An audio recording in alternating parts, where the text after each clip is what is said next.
Is Sarasota, Florida's growth really still a good thing? We've seen net migration like never before. We have more people coming in, we have more homes being built, commercial development's going crazy, condominiums are popping up every time you turn around. If we weren't a melting pot before, we are a melting pot now. There's different views, there is different politics, and everything that comes with that. So on one side, you have economic growth, you have real estate opportunities, you have community enrichment with the growth of community. And on the other side, you have overdevelopment concerns, rising cost of living, you have constraints on infrastructure. So, with that juxtaposition, who wins and who loses? Well, I would like to discuss that today. I am a lifelong Sarasota, Florida resident, so I'm going to use a mix of personal anecdotes and observations. I also own a real estate business called the Sunshine State Company. So I have a lot of qualitative and quantitative data and even personal concerns that are voiced to me on the daily. So I'm going to use all that mix to give you my current thoughts on the issue and just have kind of an open forum discussion here, more talking with you than at you. So I hope you enjoy that. My name is Adam Hancock. Thank you so much for visiting the Florida Relocation Guide. And without further ado, let's hop in. Okay, let's start off by just talking about the mere changes that have happened, and then we'll get into possible positives, possible drawbacks as we go throughout the video here. And I want to kick it off with net migration. I talk about this one a lot. That's the big hot button. Population increase doesn't count births, doesn't count deaths. It counts even people that left and people that came in. It's the net result of who stayed. And there's a lot of different studies on it, but they're materially similar to each other. So if we say North Fort, Bradenton, Sarasota, that general metro area is the easiest statistics census-wise to calculate. And this even kind of parks most of Manatee County. But it gives you a great example. Most say that between 4 and 6% year over year population increase from about 2020 to 2023. So if you just take the year 21 to 22, like June to June, 34 to 55,000 people came into Sarasota and stayed. And that doesn't count 20 or 2023, those annual differences either, which is a lot of people. That's 7th ranking in the entire United States as a whole, which is interesting. On top of that, number 1 is the Villages in Central Florida, if you're familiar with them. And we get a lot of people that choose the Villages and then choose Sarasota because the Villages is a very, very niche place. And number 4 on the list is Lakeland, Winter Haven. I've said Lakeland's underrated for a while now, but they're saying percentage change. So the Villages is number 1 at 8% annual change, biggest difference in change, but that's 12,000 people versus the 33,000 that Sarasota is getting. So that's a lot of new people in an area that was not the annual average increase overall. So, what happens with that if you're not ready for it? So beyond that, a couple other categories that were really, really affected. So new communities. So, Lakewood Ranch was built in 1995. The reason I talk about that one first is I'm talking about new construction, mostly single family villa townhome style neighborhoods. Sarasota is not a massive, massive metro on anyone's list, right? Even Tampa's a large metro, but Sarasota is not considered a huge metro historically. Well, Lakewood Ranch, Florida is the number 1 master planned multi-generational community in the United States and a lot of people's lists. It started being built in 1995. I was here when the high school was built when I was younger. I'm only 37. It's a very, very new place. And it's always been kind of big. It's a vast area of land, technically, compared to the size of that town. Well, up until, let's say, 2018, 2019, you had a good offering. You had 20 communities, maybe 25. A lot of them were still building. The original regime was built from 95 to 2005. That existed, but then you had a nice little offering on top of that being built. And, you can't build these things in 2 years. So it's evolving over construction. Well, just what's happened in 20 to now and what that place is, entire Waterside district didn't exist. Now that district exists, 10 plus neighborhoods and a full downtown that didn't exist. University Parkway has exploded. Center Point was built, University Town Center, a lot of that development's come in the last couple of years. You have loads and loads of huge grids of new areas of neighborhoods that you're in. You're probably 40 plus neighborhoods technically now. And a lot of that happened squeezed in the last 3 or 4 years here, which is wild. You have Central Sarasota, Artistry, Grand Park, Sky Ranch, the future plans at Hi Hat Ranch. That's that middle. I'm working my way down the middle. And then you go to Venice, Welland Park. Welland Park almost did not exist at all in the time frame before the time frame that I'm speaking about now. Now has over 11 or 12 at least planned communities. A lot of them have a physical presence. North Venice is exploding. Comus is exploding. All of that very, very recent to the area, right? But does that outpace the 70, 80,000 people that arrived in Sarasota? I don't know. Condominiums. Sarasota has always been somewhere where we're talking about luxury condominiums. It's always been somewhere where, that's obviously an attractive element. It's in a beautiful location. It's very unusual and unique barrier islands. It makes it a lot of attractive landscape where the only way you could access that in a meaningful way would be through a small footprint that went very high vertically versus width. And condominiums obviously satiate that need, but Sarasota's always done a great job at saying, we're not going to be Manhattan. We're not, and we're going to limit height. So they have an 18 floor limit, technically, so that they can't have that skyline that, a 50 foot or a 50 floor building would have or whatever. And they've still maintained that. But at the time, in 2015, how many of those could you have possibly picked from that were new? There's a lot of condominiums, but a lot of them were built a while back. Well, now you have, between Gulfstream and the Quay, Golden Gate Point, the amount of new buildings that have come up and are even halfway built or finished that didn't exist at all in 2018, absolutely exploded. Same thing happened for St. Petersburg, a little less so for Naples, but that's a whole different element now. You could pick between 5-6 buildings right now that haven't broken ground. So, that's something that's trying to satiate the needs of new residents, especially from the Northeast that are used to urban environments.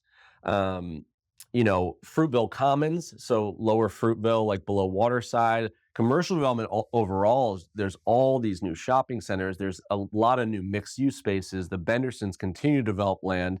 Western Bradenton's popping a little bit, and you got all this stuff going on, right? So that to me was like a wait. Sarasota maintained most of its infrastructure for my whole life. Even when I left for college, the University Town Center Mall wasn't built yet in 2004. And now if you you leave for, if you would have left for the last 7 years, you're just somewhere else, and then you came back post-COVID, completely different. So a lot of changes overall, a lot of new people, a lot of new stuff. So the question is, how should you think about it, and how do I think about it, I guess, is that's why I say it's an open forum.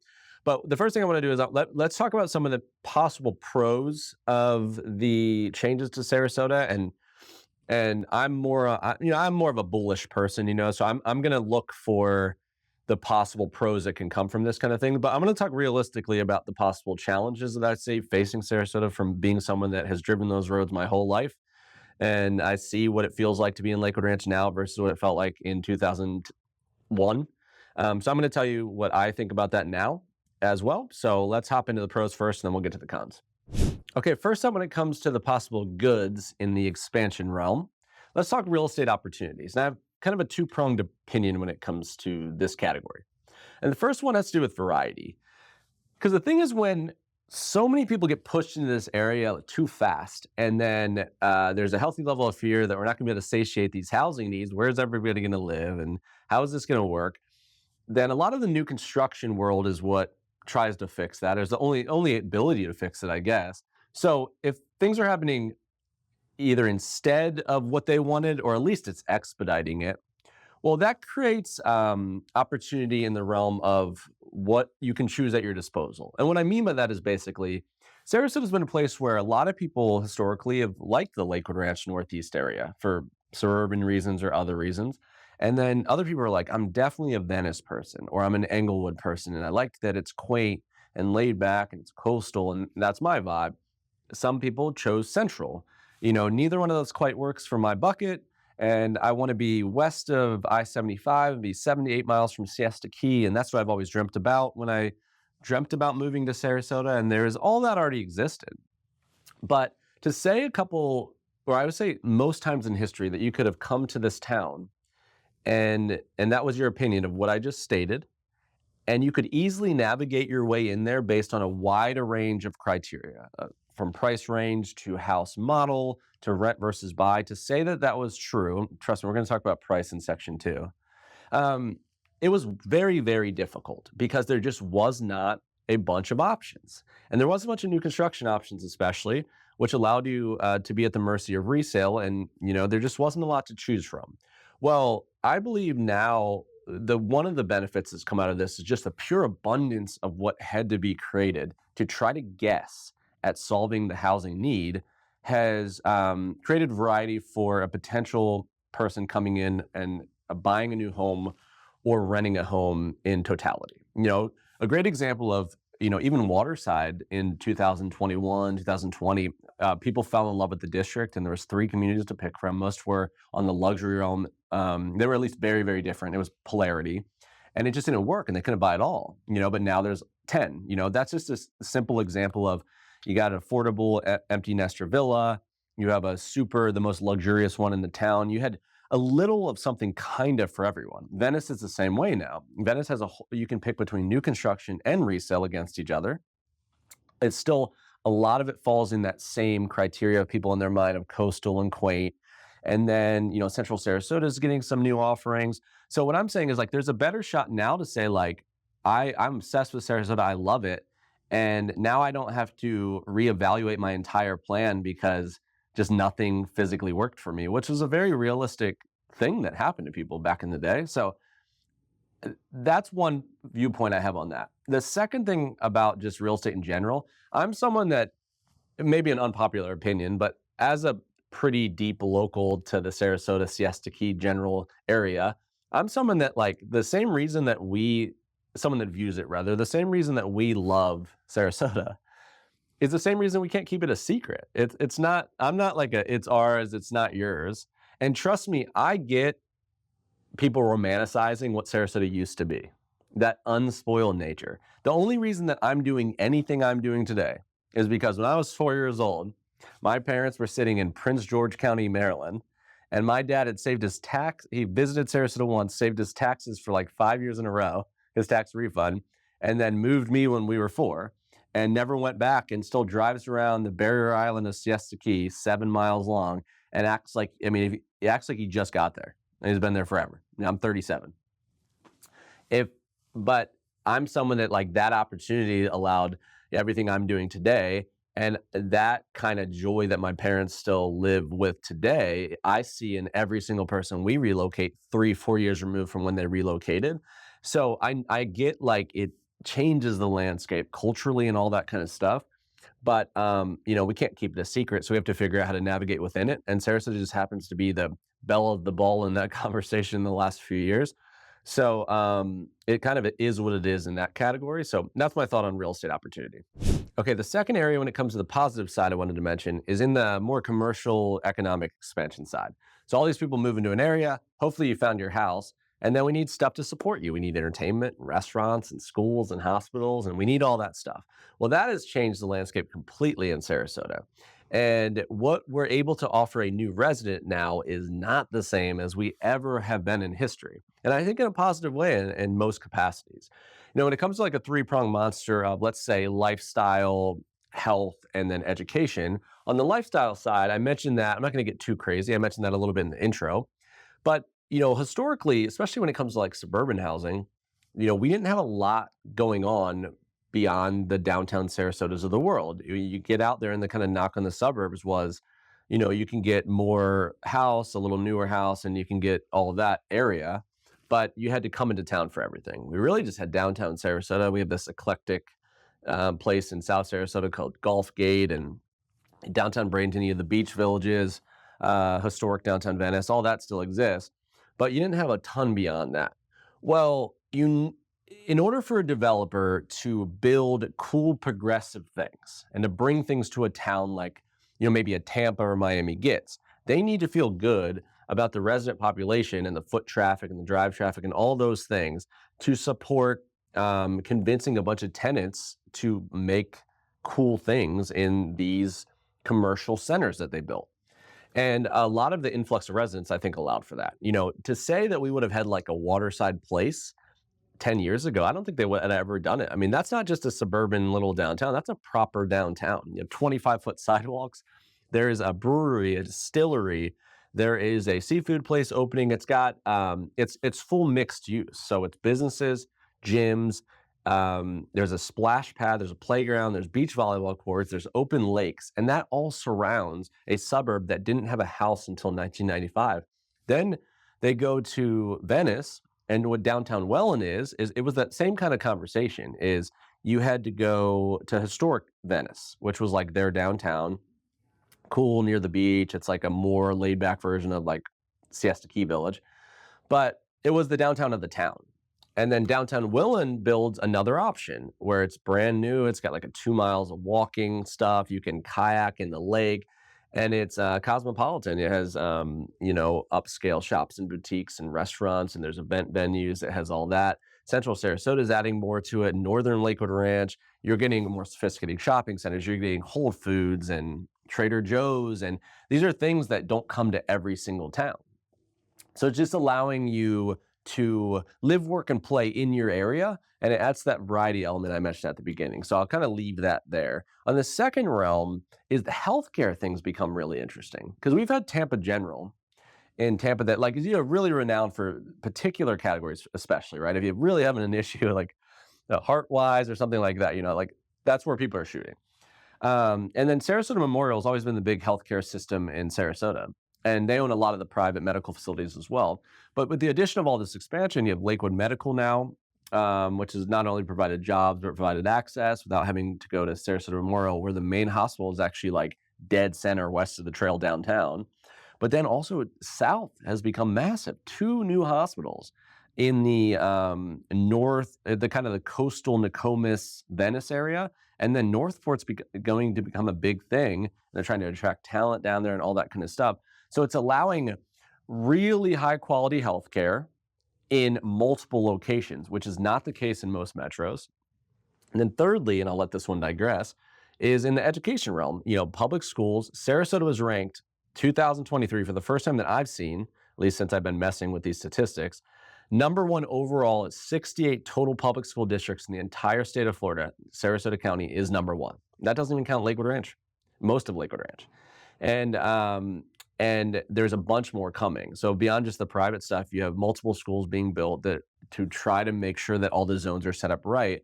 And when new schools are built, a lot of times, like they're taking the latest technology, the latest infrastructure, the way they're funded, the STEM programs, they're getting more progressive with the teaching and all that kind of thing because they can do it from scratch.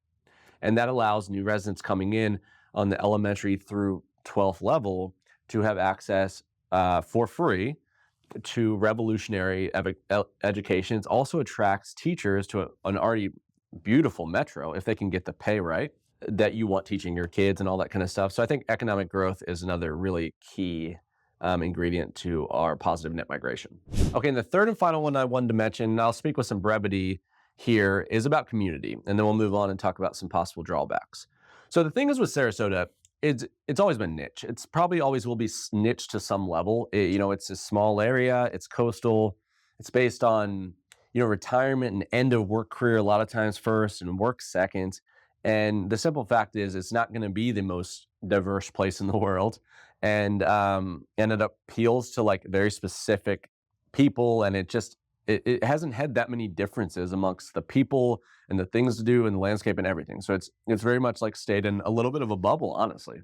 Well, because of all the changes, because of the rapid growth and the amount of people moving, and more importantly, because of the bigger amount of things that Sarasota is to the world now. Now it's not just pigeonholed to this one thing. It offers more. It's more development friendly. It's more friendly to a lot of people in house criteria and in lifestyle and things to do. And, price points, and we can get into all of that, but it offers more to more people than it ever has in history. And then the world's changed in a way where access from work from home and the reason that you can move to a town like Sarasota, Naples has changed. So it's opened up the category to 2, 3, 4 more types of people.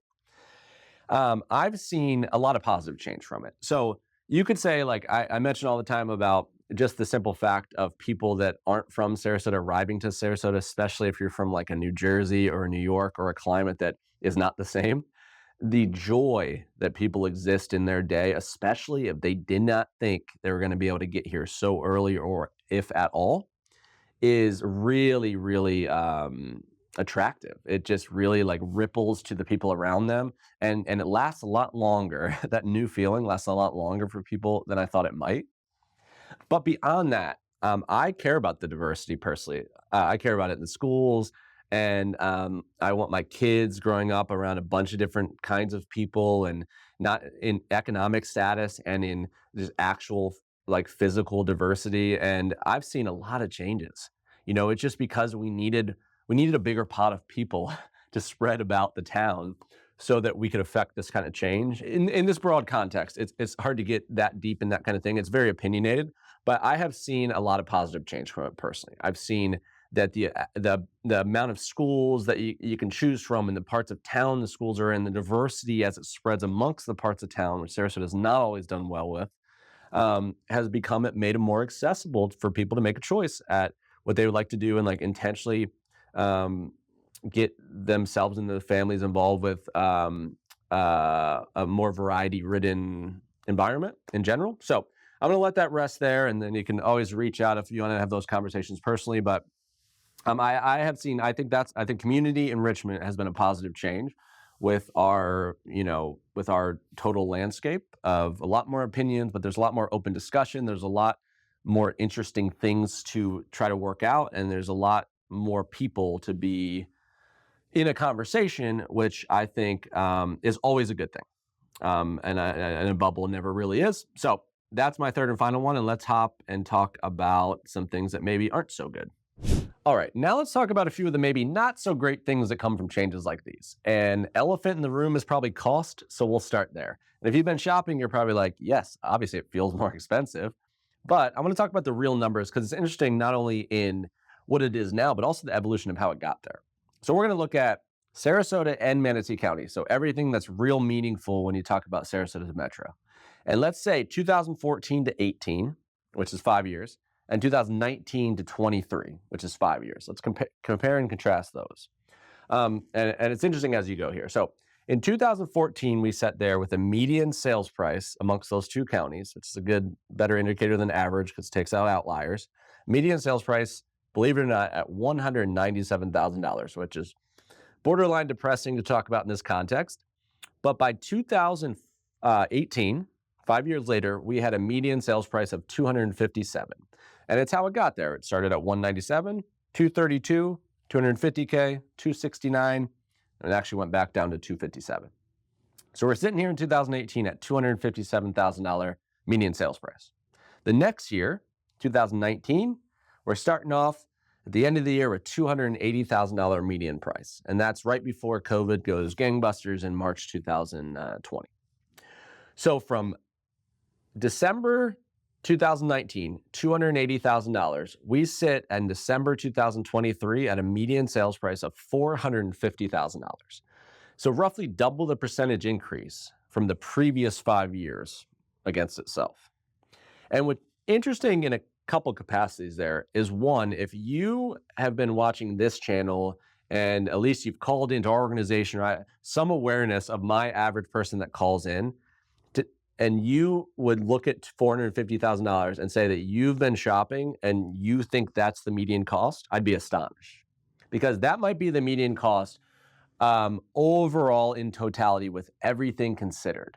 But a lot of people's criteria, they're not coming across homes that are $450K. Like that's a tough thing to find within Lake Ranch and Welland Park and all that kind of stuff. So a lot of the new construction doesn't play well here. And also, all of the counties combined in most people's criteria, it's not a realistic viewpoint. Like there's a lot of things that are weighing that down to the lower and in lower Northport and Englewood and Western Bradenton and Parrish and these areas where, it's a good indicator, right? It's the best indicator if you had to pick one. But you could say that, people aren't walking into Sarasota being like 450 all around, that half of these are under 450. So that's one. And two, the evolution of this was already happening. So regardless of, the thing is with the COVID era, it expedited it to a place that I don't think we'll go back to, but it ramped it up more years faster than we should have. Like if it was increasing what it already was, even with popularity, like we shouldn't be at 450 yet, which means that all of the ripple of all the other stuff that like when you walk in, everything feels like it's 700 plus, it wouldn't be there either yet. And, you know, there's clear negatives to that, obviously, from just it cost more to be there. But I mean, the big thing is I saw a lot of people that really took the reality of the Sarasota dream out because where we were in price forever, people planned on, they saved on, and all of a sudden pay didn't orient in a way just because COVID hit that you got all this extra pay to buy in a market that supply and demand is the reason that it increased so heavily. And the other thing is, I'm not trying to pile on here, and trust me, I despise the doom and gloom kind of conversations, but I just want to be honest with my opinion here. I don't think we're poised for this to stop. I don't think it's going to pace like it's paced the last 5 years, but we set the bar a little too high, too fast, and I think we can maintain it, and then it's going to continue to increase just because of mostly perspective affordability. Even with these increases, the thing is our net migration's not coming mostly interstate. It's coming from out of state to in-state, and a lot of the metros that are moving here, this still is prospectively affordable to them. Not as big of a divide as they're used to from New Jersey, New York, and parts of Canada and California. But as long as it still makes sense economically to them, it's still cheaper than what they're used to. And it's a lot less fun for the local people that are now in a position where their home is to a certain point where it's tough to know what to do with that equity, or someone from an area that isn't necessarily cheaper than Sarasota that were in a great position to purchase previously but are not now. And we still don't have near enough houses to satiate all the migration that's coming in. So what's going to happen is not everyone's going to be able to, it's going to be able to work for them, but there's still a lot more people that want it than we have the ability to provide for it. And that's simply going to do what it's done in the past. And so I do think it'll continue to a point. Hopefully we can figure that out. Hopefully we can fix it with a lot of the affordability stuff they're putting in place now, putting restrictions and homestead restrictions and caps and doing, they've been doing a lot of that lately. So hopefully that's a bigger thing, but that's what I'd say about cost.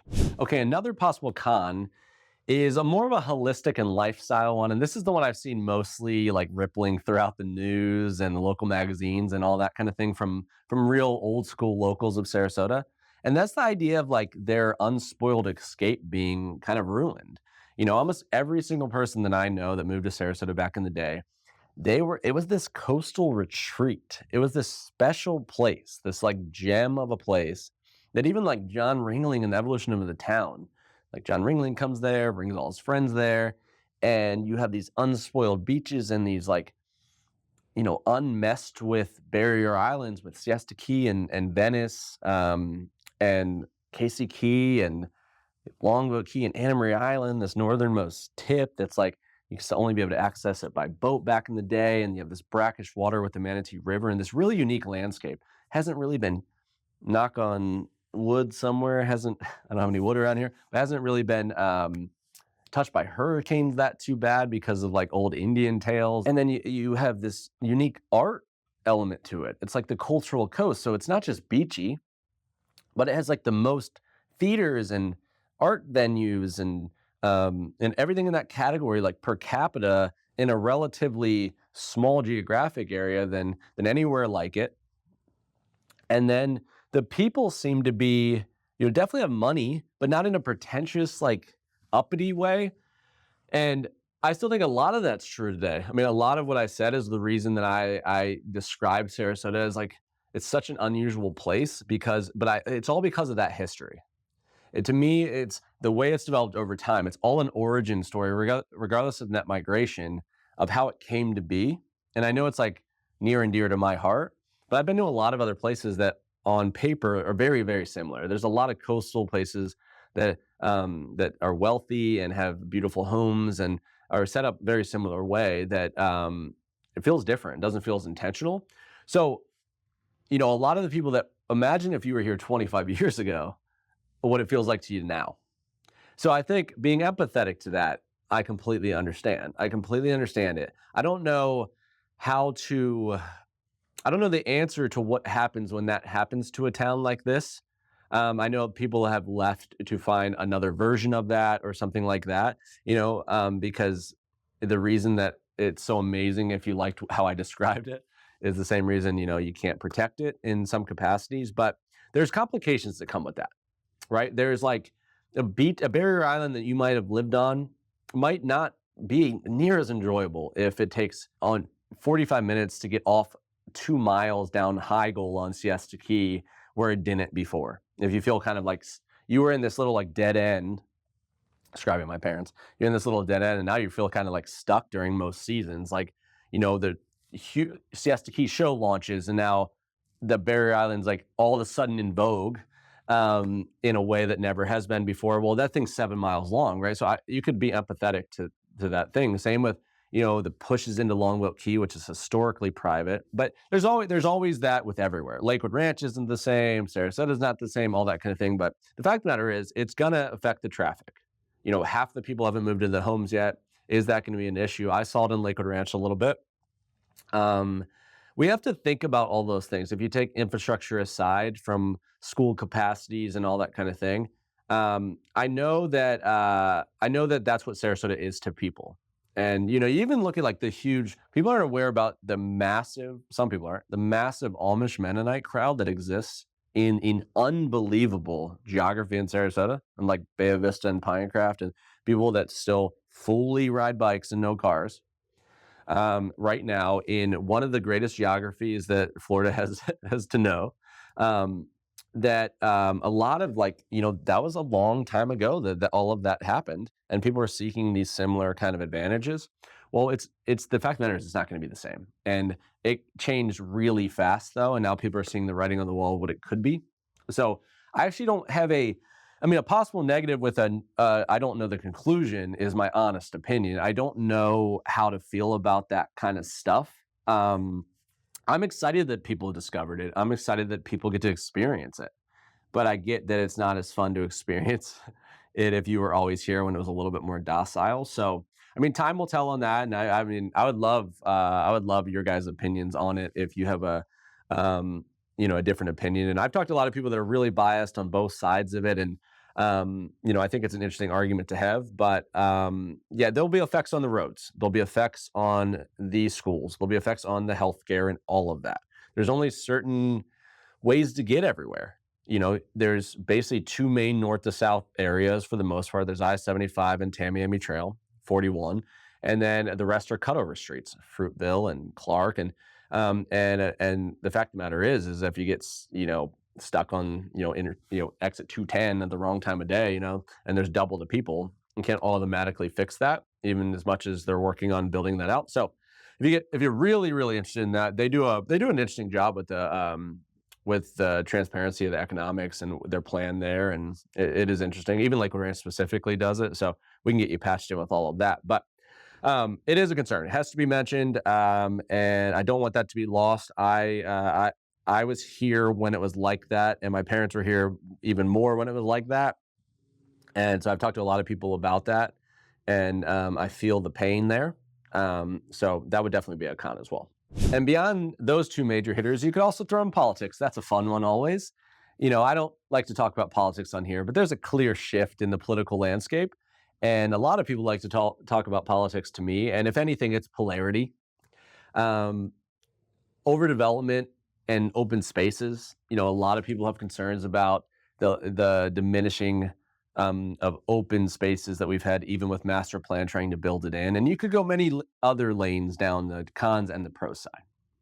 But as we kind of wrap and conclude here, what I'd like to do is like leave you with some thought exercises that we could, leave maybe even a little open ended, and then I'll give you some finishing thoughts. But one of the big things that's on my mind is, you know, can can the growth be managed in a way as we go here that preserves the unique qualities that really make Sarasota a fantastic place to live? I don't know that. And, have you thought about, is Sarasota the blueprint? The way that Sarasota has on one side this coastal, quaint, charming, like really unique coastal escape town that I described. And then you have a Lakewood Ranch in the northeast corner, 10 miles away, that is what that is, that a lot of places don't have either one of these, and it somehow still works. Some people think it doesn't work, but it kind of does work. Is that the blueprint for what other similar sized towns could be, or is that a detriment? Is the current pace of development sustainable over the long term? I mentioned that places like Lakewood Ranch, Welland Park is brand new. But places like Lakewood Ranch, we're from 1995 to 2023. They have plans for 2050 and stuff they haven't even started yet, let alone like places that they have started that are going to go out to 2050 or 60. So this is uncharted territory. They know what they've done for 20 years and it's worked, but they don't know what it's going to be 30 more years from now. So what's that going to look like, and how different is that going to be, and what do we think about that? And then another one is an important one is, have we fully considered the changes that are going to affect the different segments of the population? The lower income and just the varying degrees of segments. We got probably too far out of whack in Sarasota as far as, we can't build the whole town for one population. It just doesn't work economically. We need every, not just to be fair, but just for functionality of how a town works. We need a broad spectrum of segments to be fulfilled in every capacity of living and working and everything. So how are we going to write the course on that? How are we not going to get out of whack there if most of the town's built based on new construction in a way that is pretty controllable as far as developers deciding on what every house costs in a price fixing is the wrong word, but it's very controlled as far as values, which doesn't let the market kind of dictate here and there. So how is that going to be controlled? I think those are like some big three looming questions that we have, regardless of anyone's opinion of, there's probably not a right or wrong in any of these ways. It's probably still going to happen a lot of ways without any of our opinions at all. But I think all in all right now, that I think Sarasota's done a pretty decent job. I think Tampa does a pretty decent job too. But Sarasota, even versus like some things in Naples, it's done a pretty good job at managing. I've had a lot of people come into an area that it still kind of works. And I know they're now fighting for affordability to come into places, and it's not all perfect, right? They put rules on builders to say, give us affordable housing, and they put strings attached to future developments they're going to also get. And then these guys will do a 1,700 square foot villa or something that has a certain price point, which doesn't quite work for what the meaning of that thing was, right? So they're probably going to have to get more and more stringent on homestead restrictions to keep investors out, and actual family houses that work if you actually had 3 kids, you weren't retiring at your end of your career. So they're gonna have to do things like that, but they're trying. And I think it works. I still think with all the people and the increase in traffic and the differences versus what I'm used to, I still think it's a very, very pleasant. I mean, it's nothing like, the thing it hasn't done is the negatives have not ramped like in lifestyle, like some of the cost has, or some of the population has jumped so high. Like the traffic all of a sudden isn't in a place where you can't drive anywhere and you can't get into any restaurants, or the beach is full all the time. Like feel like that hasn't weirdly caught up. Like some of the negatives haven't ramped as high as the amount of people that have moved there, because it just, I don't know. It just hasn't like delineated out like that. So I still think it works. And obviously I'm having trouble even articulating exactly what that means to me. But I'm just trying to be transparent. That's how I think about it. That's how I would tell my friend. That's how I would tell a client, it's all that kind of stuff. So I just want to start the conversation. I think it's an interesting conversation that we need to keep having. I would love any of your feedback. Please be kind. Let's keep it civil. But I'm just giving you my God's honest truth, whether I made money or not from it. This is how I feel about Sarasota. I live and work in this place too, so it affects me just the same. And I just wanted to share that information today. If you stick around for just a minute, I want to tell you some cool things we got going on, and we'll conclude. All right, that's a wrap on today's video. I really hope you enjoyed it. If you did, please consider subscribing to the Florida Relocation Guide. This is a great subscribe if you want to learn as much as possible about Lakewood Ranch, Sarasota, Venice, and surrounding. If you like content like this, you'll see a ton of this. But also, we view this as trying to make you the smartest consumer when it comes to buying, selling, and/or investing in the entire state of Florida. but especially as it relates to the Sarasota Metro. So we talk a lot about like the best neighborhoods to pick from, the lifestyle in general, and a real locals perspective, and also a perspective of a lot of people that have relocated. So if that sounds good to you, this is a good subscribe. We also have a lot of like different ways you can learn. So I've done a bunch of these flipbook digital guides that you can download absolutely for free. So I have a brand new 2024 Sarasota version. I have a brand new Tampa Bay version. We're updating in Naples, and we have a new construction specific to Sarasota. But these guys basically will take like my favorite neighborhoods, but they also had like favorite restaurants. I put my favorite like gyms and spas and things to do with kids, and it's a real consumable flip book. So that's a good download. Just trade you for an email address. And then of course, I own a real estate brokerage called the Sunshine State Company. So if you're looking in the entire state of Florida, it's a full scale residential brokerage. So all new, all resell, everything. Please consider reaching out. We'd love to have a conversation with you at the very minimum. All of our information is below. You can text, call, email. So please consider that if you resonated with this content. And most importantly, I'm going to put some other videos up here that are similar to this, if you like this one, that you can check out before you head out. And thank you guys so much for taking a little bit of your time to watch today's content. We'll see you on the next one.